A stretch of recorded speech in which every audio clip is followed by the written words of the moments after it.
రేవంత్ రెడ్డి బట్టలు ఇప్పుతావు, బట్టలు ఇప్పు తీసుకొడతావా? ఎందుకు నేను నిలదీస్తే రైతాంగం ఆ విషయాన్ని రిపోర్టర్ మిత్రులు వాళ్ళ మీడియాలో చూపిస్తే కొడతావా? జైలుకు పంపుతావా? మాట్లాడిన వాళ్ళని బట్టలు వేసి కొడతావు, అవి చూపించిన వాళ్ళని బట్టలు వేసి కొడతావా? ఇప్పుడు నీకు రిపోర్టర్లు అంటే భయం వేస్తుందా? ఇప్పుడు రిపోర్టర్లు నీకు సైతాన్లా కనబడుతున్నారా? ఇప్పుడు నీకు తల్లి బిడ్డలు గుర్తొస్తున్నారా?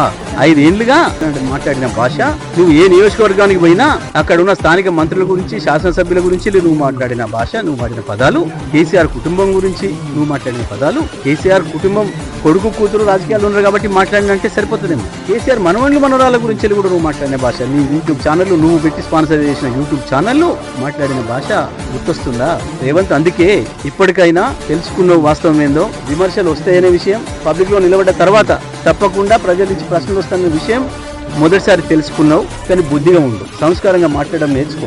నీకు ప్రజల్ని బట్టలిపి కొట్టే హక్కు లేదు, కానీ ప్రజలకు ఉంది. నీ బట్టలు చింపేటట్టు కొట్టే హక్కు ప్రజలకు ఉంది. ఎందుకంటే నువ్వు బాకీ పడ్డావు ప్రజలకు. నువ్వు రాసిచ్చినావు, నువ్వు 420 హామీలను 6 గ్యారెంటీలను నువ్వు రాసిచ్చినావు స్వయంగా. బాకీ పడ్డోన్ని బట్టలు తీసుకొట్టే హక్కు ప్రజలకు మాత్రమే ఉంటది, బాకీ పడ్డవాడికి ఉండదు. అది గుర్తుపెట్టుకో మిస్టర్.